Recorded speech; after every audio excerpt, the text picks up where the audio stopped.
welcome to HazCom Central. I'm Barry Lerner with today's HazCom Report number 7, which we call Physical Hazards 2, Unstable and Reactive Chemicals.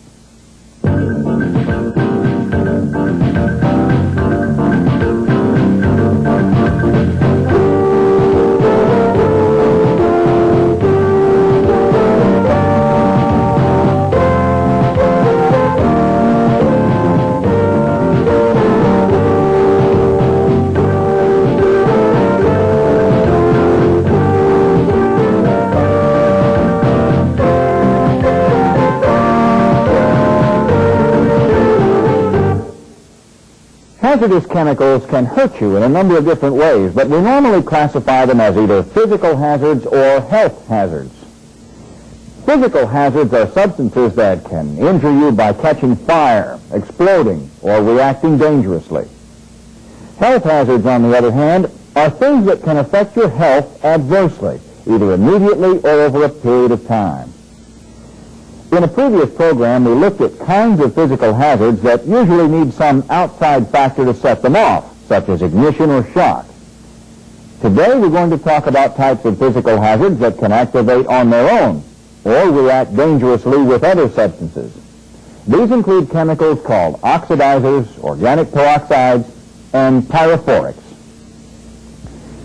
This HazCom glossary is a handy reference you can use to understand the various terms used to define hazardous chemicals. Let's look up unstable first. That's a chemical that has a tendency to decompose or undergo some other undesirable chemical change during normal handling or storage. The reactivity of a chemical means its tendency to release energy from contact with other materials or from heating or burning.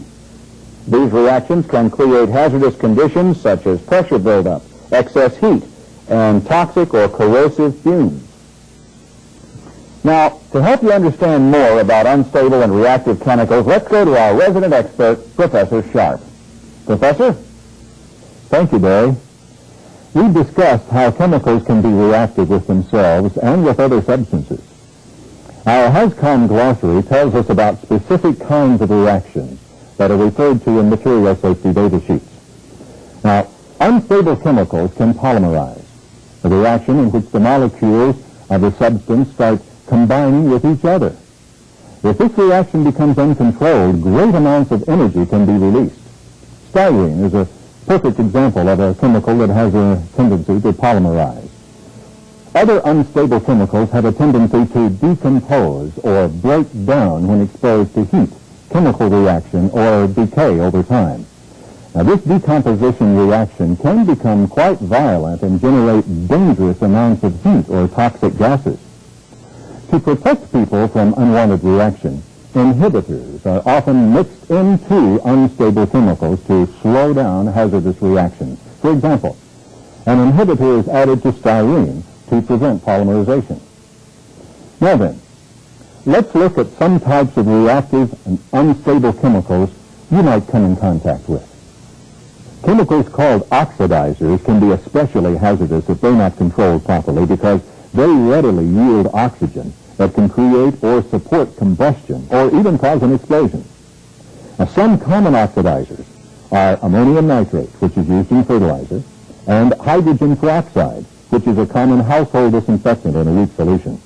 Acetyl peroxide is an example of an organic peroxide which can react explosively if involved in a fire. Besides oxidizers, there are other classes of unstable or reactive chemicals, and each presents hazards. Metal hydride, for instance, will react violently with plain water or even moist air.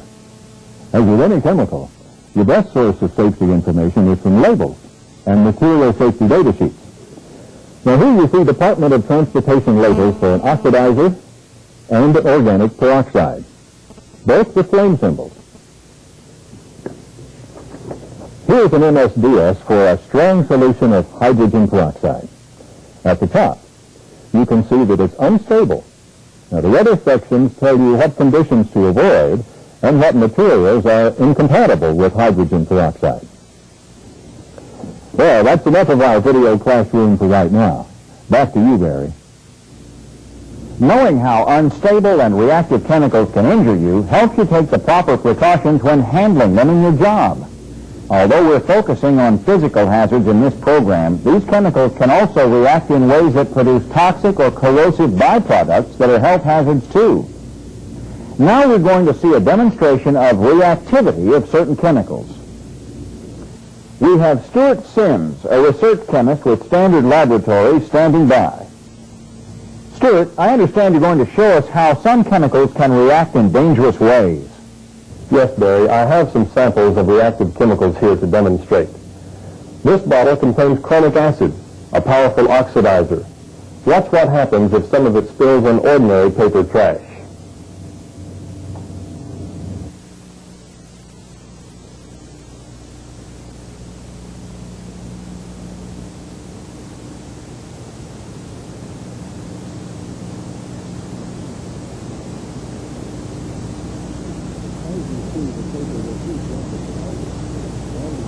As you see, the paper will heat rapidly and eventually catch fire if the reaction is not extinguished. Some chemicals react violently when they come in contact with water. Sulfuric acid is one of these. Watch what happens when we combine the two.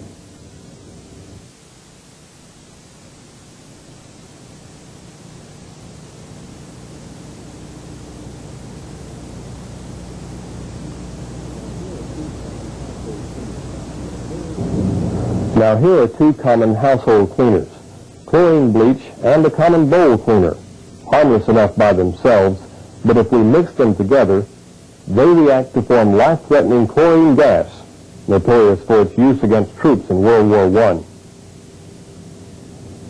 Obviously, Stuart, following proper storage and handling procedures as outlined in the MSDS is the best way to prevent dangerous reactions like those. But what if a potentially hazardous reaction does take place? How can you spot it? Well, there are detection devices used, such as electronic sniffers and smoke detectors. However, there are several ways anyone can spot trouble in their workplace if they are alert. If you smell an unusual vapor odor, it could be flammable, toxic, or both. Report it immediately. Also, if you see chemicals leaking from a container or pipe. Smoke is a sure sign that a hazardous reaction is taking place. And excess pressure or temperature buildups are often signs of a hazardous reaction inside a container. Or a physical deformity, such as a bulging drum, could be a sign of trouble. In other words, it pays to be observant on the job. That's right, Barry. Using your eyes, your ears, your nose, and your common sense. Thank you, Stuart, for that good advice. Proper identification of reactive chemicals, following safe handling practices, and knowing what to do in an emergency can prevent a disastrous accident. What can happen when these precautions break down? Perhaps no more graphic example is available in real life than the catastrophe at Texas City, Texas, on April 16, 1947. For that story, we're going to interview Mr. Ezra Stokes, who remembers that fateful day and its aftermath all too well. Mr. Stokes, I understand you were working as a chemical engineer at a plant near Texas City back then. Yes, and I'll never forget that day if I live to be 100. You see, there was this French cargo ship, the Grand Camp she was called, that docked at Texas City and loaded up about 2,300 tons of ammonium nitrate in paper bags, just like these. You see what that label says? Well, there's sure no warning sign on it. Looks like harmless fertilizer, doesn't it? Well, back then, folks didn't think it was dangerous. Oh, they knew it was used as an oxidizer and high explosive, but nobody thought it could be detonated just by heat or fire. Why, there weren't even any no smoking signs aboard that French ship. Well, anyway, one of the crew saw smoke coming out of the hole. They dumped a little drinking water on it and hit it with a hand extinguisher to no effect. So then they were going to flood it with water, which was the right thing to do. But they didn't want to ruin the cargo. So they battened down the hatches, sealed the ventilators, and turned on the ship's fire-smothering steam system. All that did was raise the temperature and fuel the oxidation. Pretty soon the hatch covers were blowing off due to the pressure, and the thick orange smoke was pouring out. Well, that was due to the burning chemicals decomposing into nitrous oxide, you see. Finally, the city's volunteer firemen arrived on the dock, along with a whole lot of sightseers. About the time the firemen started laying out their lines, why, all hell broke loose. Yes, sir, that ship blew up like an acre of TNT. Why, people heard it 150 miles away, and it registered on a seismograph in Denver, Colorado. You see, that ammonium nitrate had been allowed to reach just the right combination of heat, pressure, and contamination from the burning paper bags and wood in the holes, and it did the unthinkable. It detonated. Why, that explosion was so powerful that it ignited the Monsanto styrene plant across the harbor, where they were storing highly flammable benzene and propane. Why, it knocked 2 small planes out of the sky, and they found a 10-foot section of the Grand Camp's propeller 4 miles away.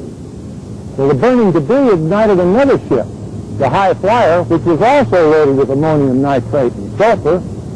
Several hours later, that ship exploded, caused by a different reaction caused by the burning sulfur.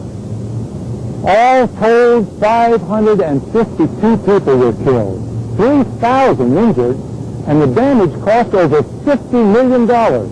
And that's $1947. Incredible, Mr. Stokes, and a terribly costly lesson in the hazards of reactive chemicals, wasn't it?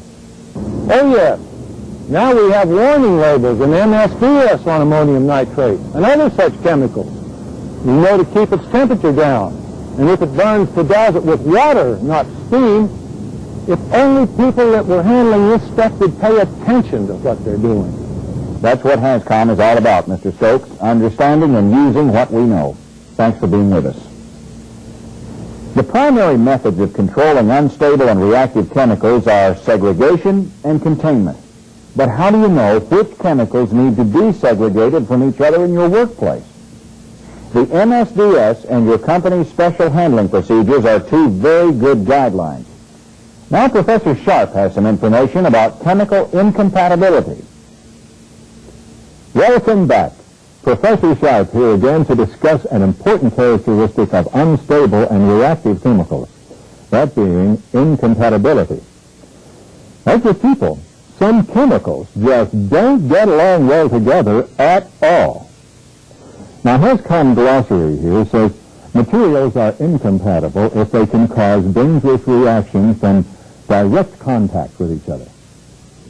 The U.S. Coast Guard publishes an excellent guide to the segregation of hazardous chemicals called the Chemical Compatibility Chart. Let's see how it works. Here you see the listing for toluene, for example. Now, following this column, we find an X under inorganic acids, such as nitric acid. Now, that's because toluene and inorganic acids can cause fire or explosion if mixed. Here's another example. Ammonia. Over here, we see an X under aldehyde. That means if you mix formaldehyde with ammonia, you get an undesirable reaction. Fire and toxic gas, in this case. So you can see how the compatibility chart is a valuable source of information about storing and handling reactive chemicals safely. Well, that's about all for now. Barry? By using the information on labels, MSDS, and the compatibility chart, you should always know when you're dealing with unstable or reactive chemicals and how to spot unsafe conditions. To find out some of the ways unstable and reactive chemicals can be safely stored and handled, we have another interview lined up for you. We're going to talk to Jack Snyder, a safety engineer with a chemical distribution company. Welcome to the HAZCOM report, Jack. I imagine you have a number of hazardous chemicals to deal with in your warehouse. Well, yes, we do, Barry. In our business, we depend on the manufacturer's MSDS for each chemical we store to determine how to handle it safely. With unstable and reactive chemicals, there are several general guidelines we follow. The first principle of good storage practice is segregation, keeping non-compatible chemicals away from each other, so if there is a leak, they won't react dangerously. Next is to be sure each chemical is stored and handled in the right type of container. High temperatures can cause hazardous reactions in many chemicals, so we make sure the area is well ventilated. And we want to keep them out of direct sunlight for the same reason. We train our employees in safe handling practices, so there's less chance of damage to a container that could cause a leak or spill. To control any fire, we have sprinklers and several different types of extinguishers, depending on the chemical involved. And finally, we provide proper protective equipment to our employees who handle these chemicals. What about those containers, Jack? Could you show us some examples? Sure. Containers are designed to control the hazardous properties of many unstable and reactive chemicals. Many acids and bases are very reactive, so they are stored in containers like these. Because acids react with most metals, the container is lined with an inert plastic. Oxidizers, such as organic peroxides, present a special problem because of their flammability and explosiveness. They are usually stored in plastic containers, like this one. Pyrophoric metals are another type of substance requiring special containers. Pyrophoric, such as triethylaluminum, will ignite spontaneously with air, so these containers have a nitrogen gas blanket over the chemical to inhibit contact with oxygen. You mentioned personal protective equipment earlier, Jack. What measures do company employees use to prevent injury when handling some of these chemicals? Many unstable and reactive chemicals, by their very nature, can cause corrosive burns, burns from fire, and many of them decompose to produce toxic fumes. Protective gloves and a face shield are always a good idea when handling these chemicals. The gloves protect the skin from any residue that may be on the containers, and the face shield protects the eyes and face from splashes. Two kinds of breathing apparatus are available, a simple air mask or a respirator, and this self-contained breathing apparatus for use in case of spills or fires.